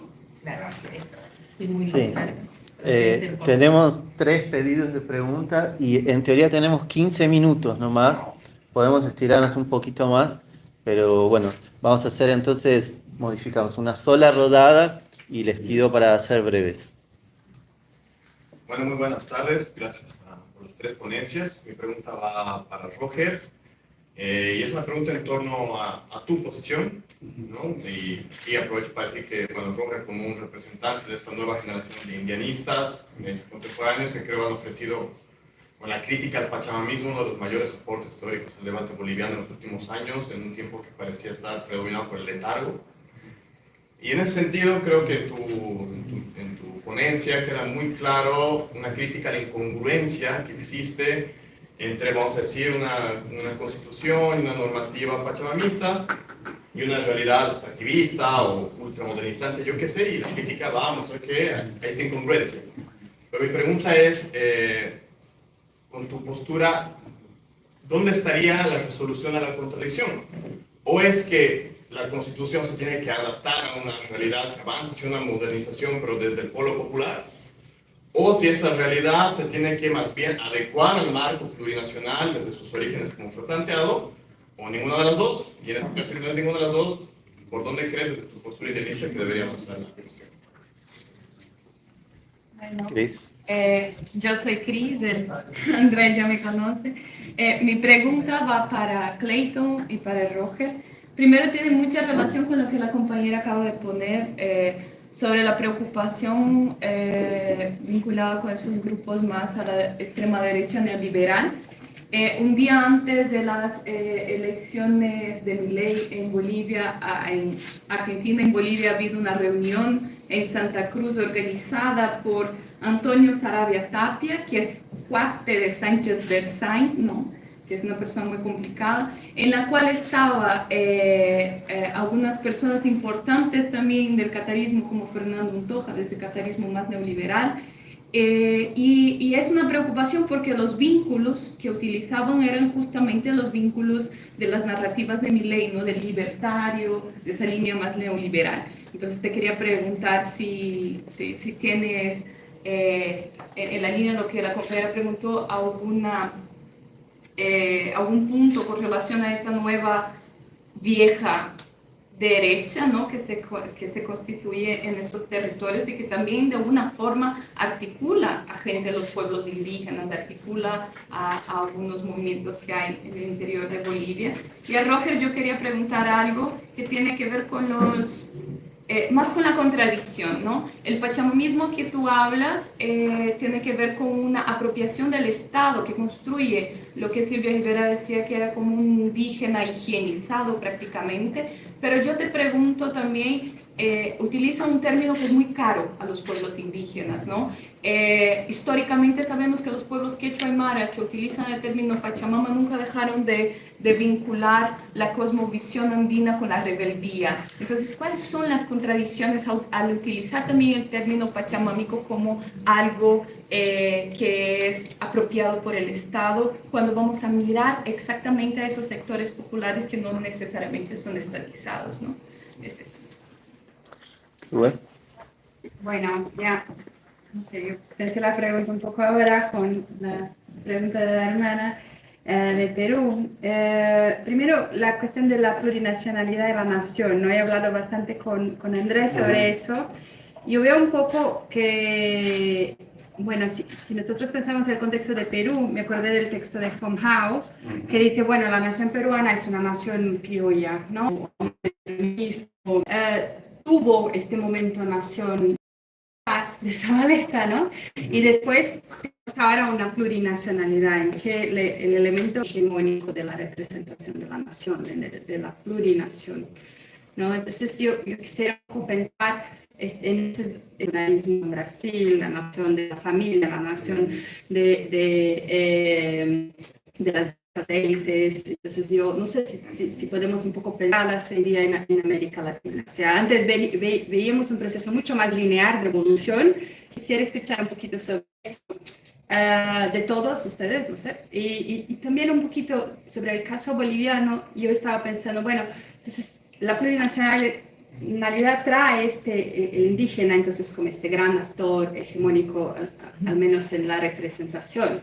Pero lo que vemos en el Estado plurinacional es como que las cosas se han todas quedado, ¿no? El modelo extractivista se ha quedado, las prácticas judiciales, las mal prácticas judiciales se han quedado, entonces un montón de cosas se han quedado, ¿no? O sea, los militares y los asesinatos y los problemas se han quedado, aunque tuvimos un gobierno o sea, un gobierno ilegal, ¿no? de años, etc. Lo que pregunto es quizás un poco cómo pensar estas herencias. Yo sé que esto es como la especialidad de Clayton, pero es porque la impresión que tengo es que llegó Evo Morales, todo ha cambiado, ¿no? El Estado boliviano viejo se quedó allá y ahora tenemos un nuevo Estado. Y en la realidad lo que vemos es que mucho del viejo Estado se queda. Entonces la gente que va a decir, oh no, eso es un problema moral, es un problema individual, el tipo no se ha quedado corrupto, el tipo no es más indígena, el tipo es así, es así. Y yo lo que veo que es importante ver el Estado como algo que hereda esas cosas. Y si es algo que hereda, entonces el Estado boliviano, el Estado plurinacional, quizás tendría que pensar en una forma de pensar reparaciones, pensar en cómo trabajar con estas herencias de manera un poco más interna y no solamente como una denuncia y bueno, y vamos a sacar estos puntos malos de nuestra estructura. No sé, yo estoy pensando en alto y si pueden también dar un poco de las contribuciones de ustedes sobre eso. Sí, yo voy a hacer una pregunta también. Es interesante discutir en conjunto Perú y Bolivia, ¿no? Porque a veces da la impresión que Perú puede entrar en algo que ya estamos viendo a dónde lleva, en algún sentido, ¿no? Estoy pensando entonces en una pregunta sobre la línea política de la plurinacionalidad, ¿no? Si se puede pensar más allá de lo constitucional, ¿no? Porque si apenas es una reforma constitucional con todo el desafío que eso implica, ¿qué podemos decir para Perú, ¿no? Después de una experiencia donde vimos en el balance de Roger y de Clayton que como horizonte político no es suficiente, ¿no? No es suficiente hacer un cambio constitucional si eso no nos lleva a cambios más concretos, a un programa político que discuta más allá, digamos, del cambio en la ley, ¿no? Entonces, en ese contexto, quería preguntar a Roger sobre los grupos indianistas, sobre la ciudad del Alto, si hay una agenda más allá de la plurinacionalidad, ¿no? Si hay una discusión, ¿cuál es la discusión hoy, ¿no? Después de haber visto más de 10 años, ¿no? 15 años casi, ¿cuál es hoy la discusión, ¿no? Más allá de lo plurinacional? Si todavía es lo plurinacional, no pensando en Perú, ¿no? Todavía es lo plurinacional el cambio que las organizaciones, los pueblos buscan, o hay elementos ya que nos llevan a otro lugar, ¿no? Entonces, a Roger le quería preguntar por esa discusión en el indianismo, Aymara. A Clayton, esa misma pregunta para la izquierda latinoamericana, las organizaciones. Y para André, quería llevar esa misma discusión sobre la plurinacionalidad como que viene de afuera o que se discute desde Perú, si siente una cierta organicidad en el debate peruano, pensando en Mariátegui y en lo que viene después, ¿no? Si se puede pensar una continuidad de esta agenda plurinacional desde estas discusiones de las tradiciones de la izquierda y de la intelectualidad peruana, ¿no? También buscando la misma pregunta general, ¿no? Si hay algo más allá de la plurinacionalidad o si hoy es, de hecho, esa todavía la línea, digamos así, de los pueblos, de la izquierda, del antineoliberalismo ahora, etc. Tenemos poco tiempo, pero podemos hacer una rodada, una ronda más de intervenciones de ustedes, ¿no? De 5 o 10 minutos, por favor. Gracias. Bueno, muy rápidamente, ¿no? Voy a comentar rápidamente una cosa, aunque Andrés preguntó a Roger. Yo creo que sí caben todavía algunos cambios en la Constitución en Bolivia que podría, o sea, no van a solucionar nada. Yo estoy de acuerdo que la solución no será una nueva Constitución, no solamente eso por lo menos. Pero, por ejemplo, algunas limitaciones que hay en autonomías indígenas en Bolivia. No hay, por ejemplo, la figura de, por ejemplo, un posible departamento indígena autonómico, como se puede con las municipalidades. Y se ponen algunas trabas en que, por ejemplo, territorios o municipios indígenas no pueden sobrepasar las fronteras de departamentos. Entonces tenemos ahí muy claramente, por ejemplo, el caso del Titnis, que podría volverse a un territorio autónomo indígena con el gobierno propio, pero no puede realmente por la Constitución, porque parte está en Cochabamba, parte está en Beni. Pero yo no veo razón por la cual no podría muy bien dejar de ser parte de Cochabamba y parte de Beni y ser un departamento indígena autonómico, ¿no? Pero claramente el gobierno no tiene interés en eso porque ya vemos todo el problema que hubo ya con la carretera y que es un problema que todavía sigue, ¿no? Todavía no se ha realmente resuelto. Sobre la cuestión de la ultraderecha, si es posible, bueno, eso, o sea, en primer lugar yo creo que depende mucho de lo que va a pasar con el MAS, de su candidatura o candidaturas. Porque realmente el MAS hoy día es el único partido realmente nacional con presencia en todo el territorio boliviano prácticamente. Los otros son muy regionalmente acotados y eso fue realmente una de las grandes ventajas del MAS en su confronto con las derechas o con izquierdas alternativas o con lo que fuera en todos esos años, ¿no? Pero si viene dividido, si realmente lanzan dos candidaturas, eso da una oportunidad a que otros candidatos de otros grupos puedan llegar.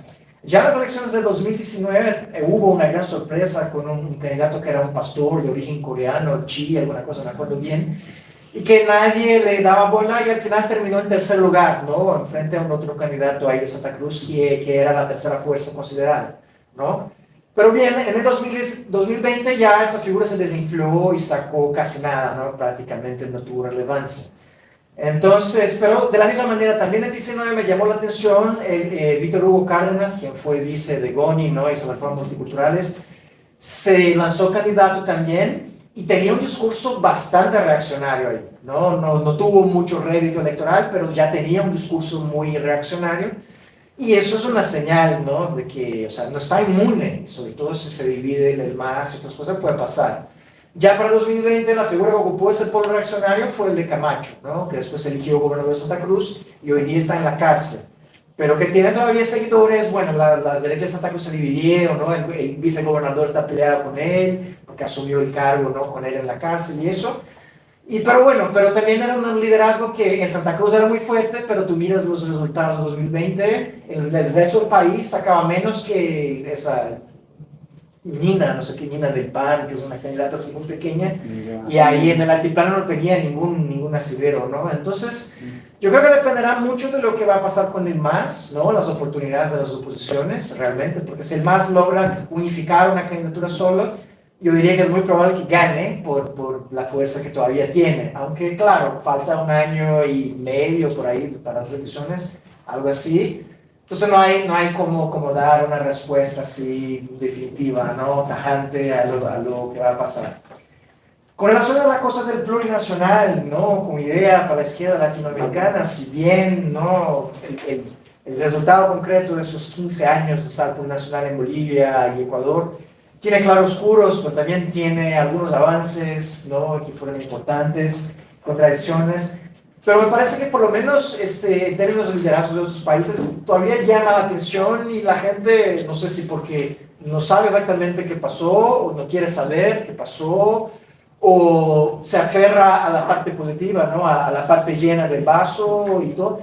Pero igual sigue, ¿no? Por ejemplo, yo estaba comentando con Salvador ayer que durante la pandemia un compañero de Guatemala que es líder ahí de un grupo indígena campesino, tiene nombre, tiene los aspectos físicos de indígena, Ollanta y Saminá, y tiene un programa de radio comunitaria y me invitó a hablar de las elecciones de Brasil. Entonces yo le comenté que había estudiado el Estado Plurinacional de Bolivia, él se interesó y ahí de su grupo están organizando como un espacio de formación para liderazgos campesinos e indígenas de Centroamérica y me invitó a hablar ahí del Estado Plurinacional, ¿no?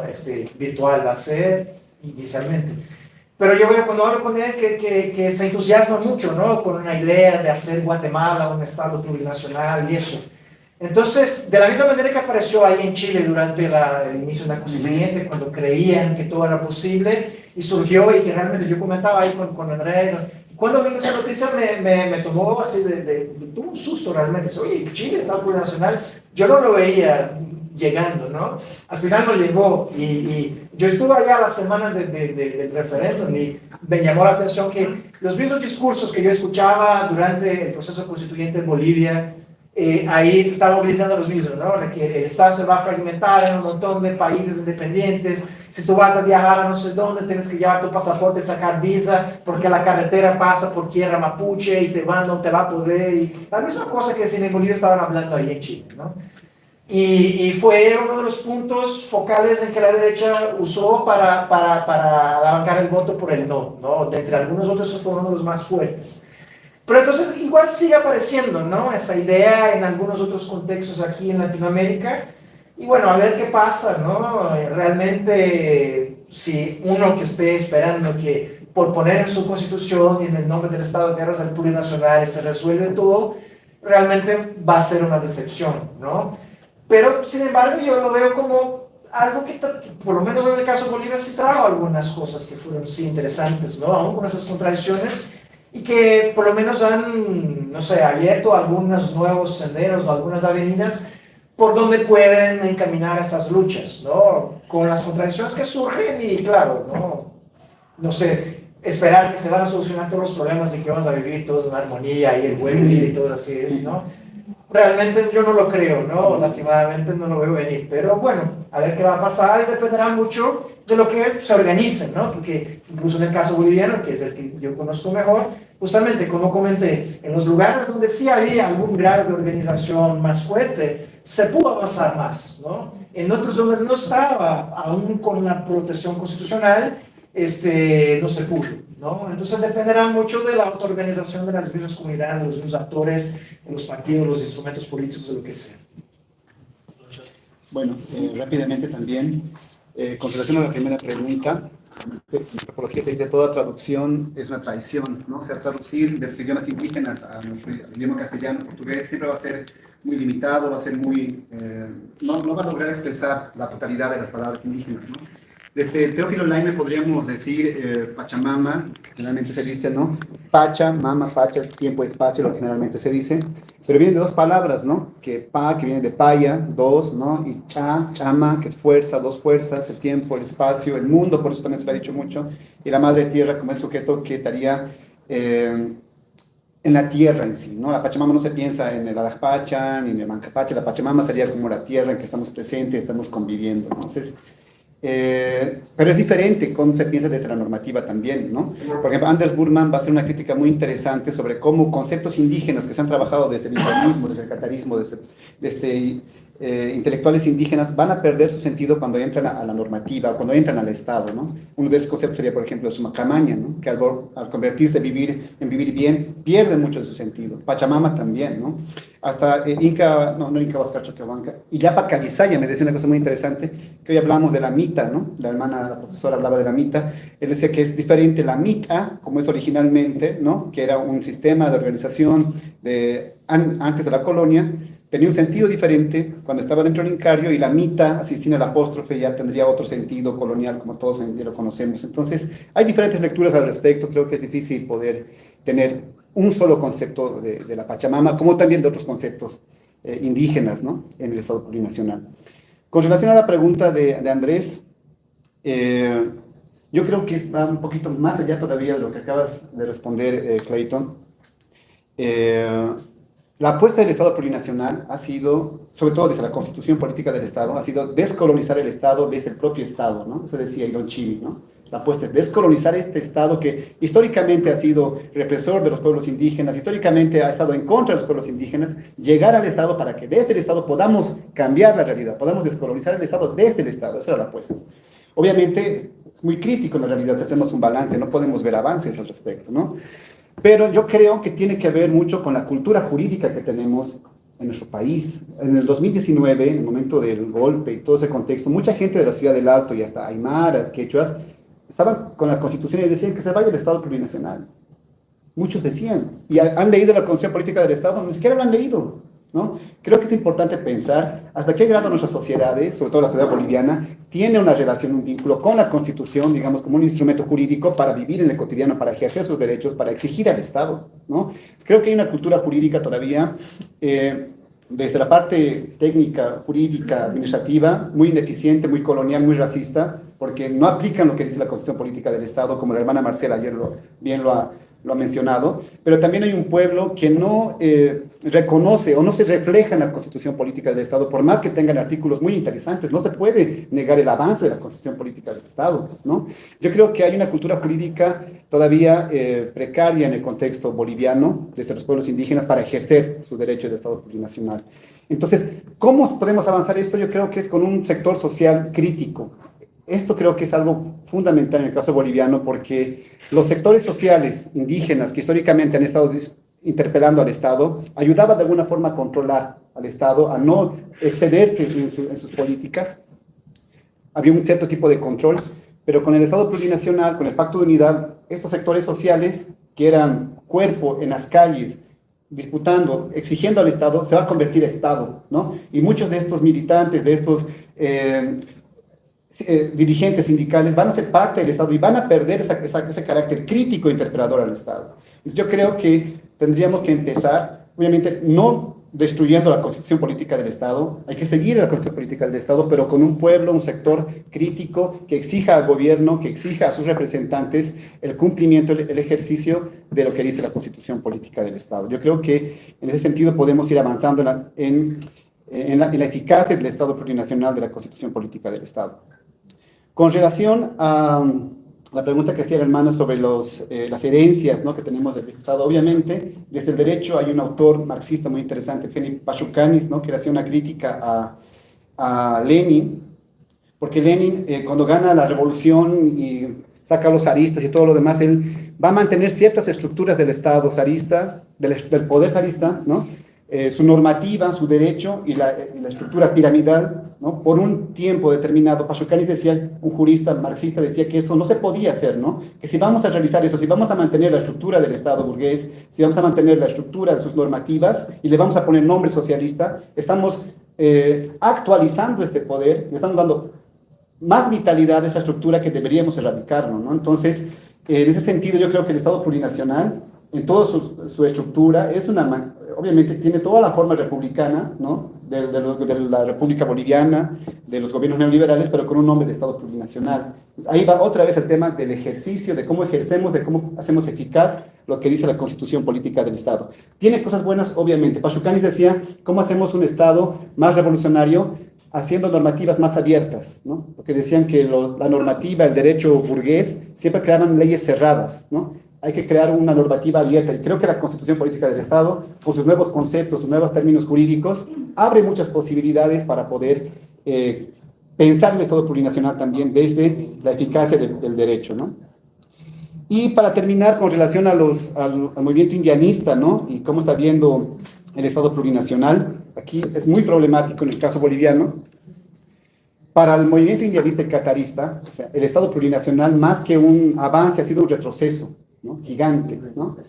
Porque, sobre todo el movimiento indianista, que tiene mucha presencia aymara, ¿no?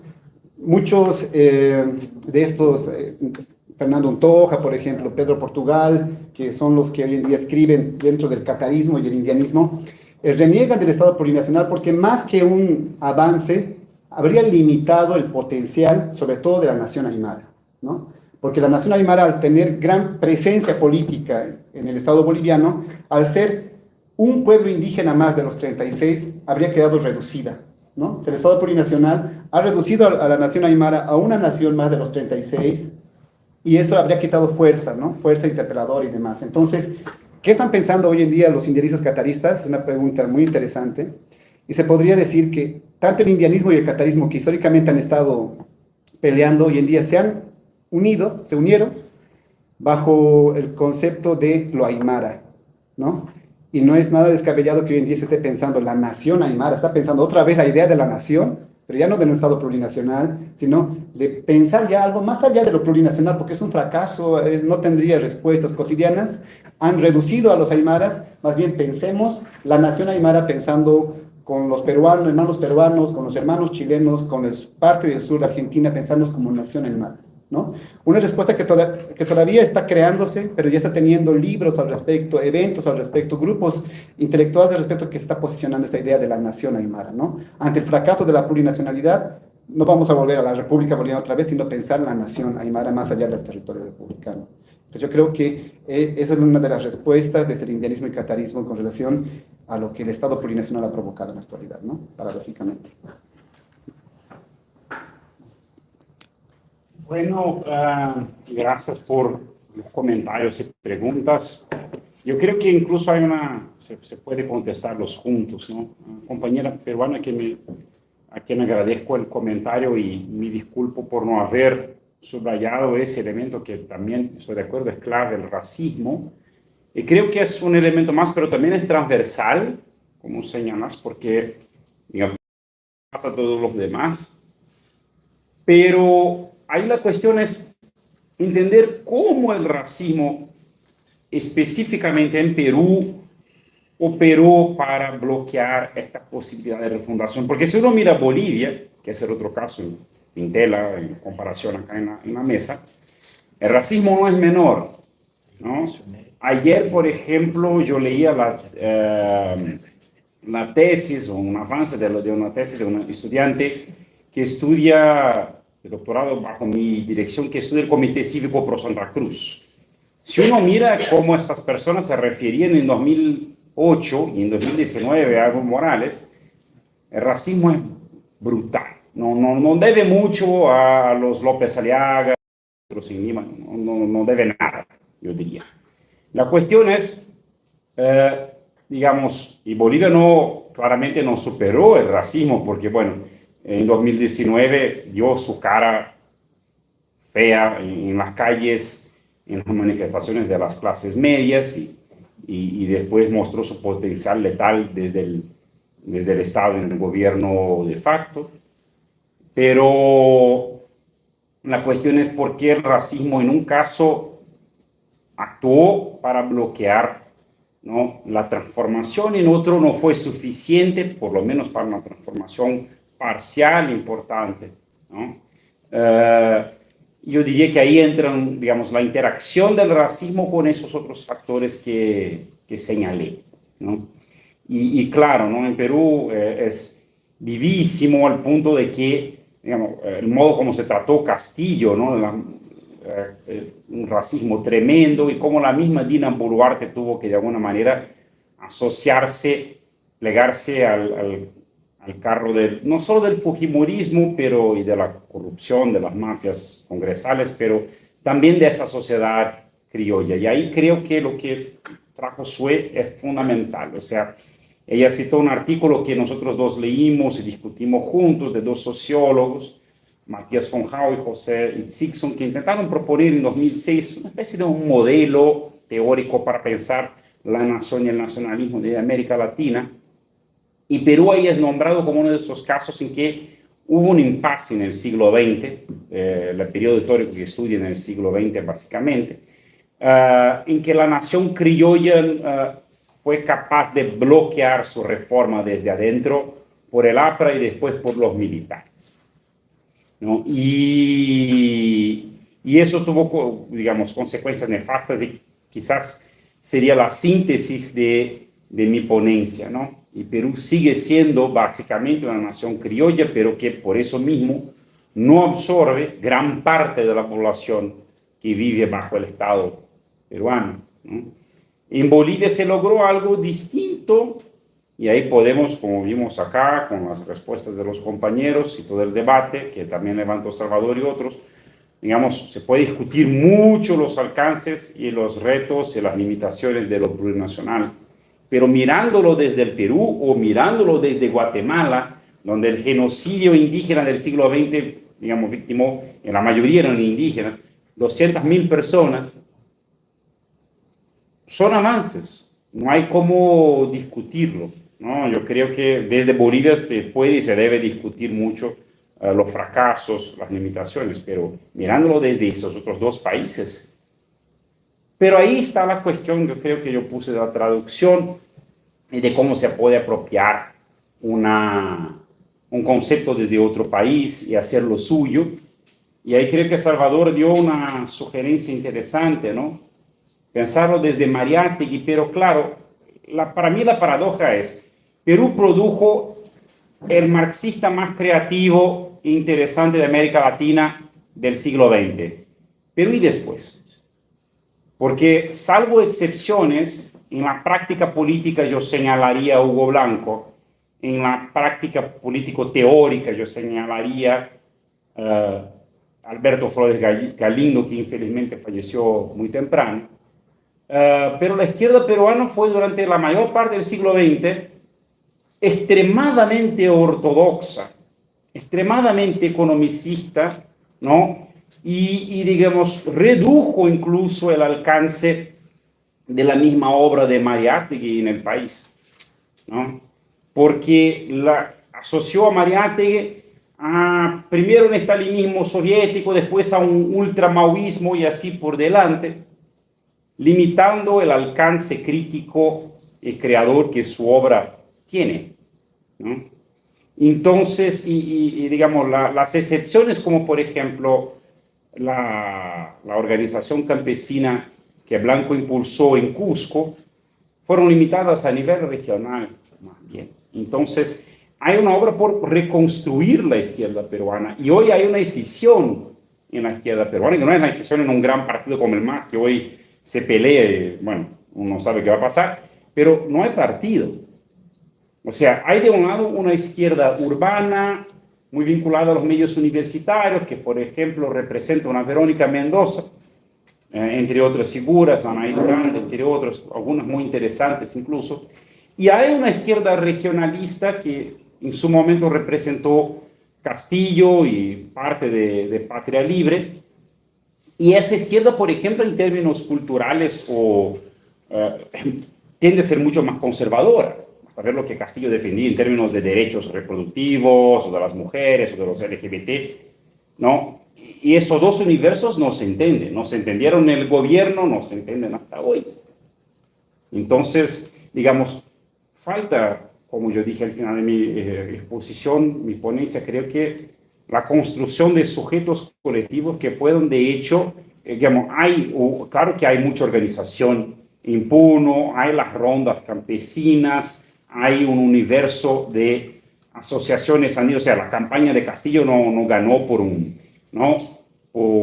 solamente por suerte, como muchos en la derecha internacional incluso sugirieron. O sea, si uno ve los índices de votación, por encima del 80-90% en muchas regiones andinas, eso significa organización, no hay duda, pero no se logra pasar del nivel regional a lo nacional. O sea, Puno no pudo ofrecer la resistencia al aparato militar del Estado peruano como hizo si no hubiera mucha organización local. Pero la cuestión es cómo se pasa de ese nivel al nacional, y para, digamos, refundar un Estado hay que pasar ese nivel. Hay que pasar. Y solo sobre la cosa de la extrema derecha, que es un tema en el cual me vengo dedicando, en Perú claramente hay extrema derecha que sobra, ¿no? Que hay Keiko y Fuerza Popular, hay López Aliaga, y hay incluso algo que todavía es para mí un interrogante, que es algo como una extrema derecha andina. Me refiero obviamente a Antauro Humala y el etnocacerismo, que algunos autores califican como casi como un fascismo o neofascismo andino. Yo tengo dudas sobre esa caracterización, pero, digamos, mezcla elementos, digamos, de reforma económico-social más progresivos con una visión cultural sumamente reaccionaria. Incluso ven la experiencia boliviana, los etnocaceristas ven los gobiernos del MAS de modo muy positivo sobre varios aspectos. Antauro elogió y condenó el golpe en Bolivia, pero es un militar autoritario y que tiene una visión, digamos, es casi un racismo desde lo subalterno. Es muy curioso. No sé si va a tener futuro, porque el tipo es muy capaz de boicotearse a sí mismo, como hizo en el 2022, ¿no? Pero si un día logra fuerza y en 2026 nos sorprende, no sería descabellado imaginarlo, va a ser de nuevo por la absoluta y burda resistencia de la burguesía peruana y de las élites criollas de aceptar una reforma. Dijo un articulista del semanario de Hildebrand, un tipo llamado Juan Manuel Robles, dijo: las élites peruanas se merecen Antauro, ¿no? Se merecen. Entonces, a ver lo que va a pasar, pero extrema derecha no es solo cosa de blancos siempre, ¿no? A ver, digamos, esos imaginarios nacionales pueden ser disputados, digamos, el mismo imaginario de la plurinacionalidad, de lo andino, lo pensamos como un patrimonio de la izquierda, pero no está excluido que pueda ser disputado desde la derecha. Y con eso termino.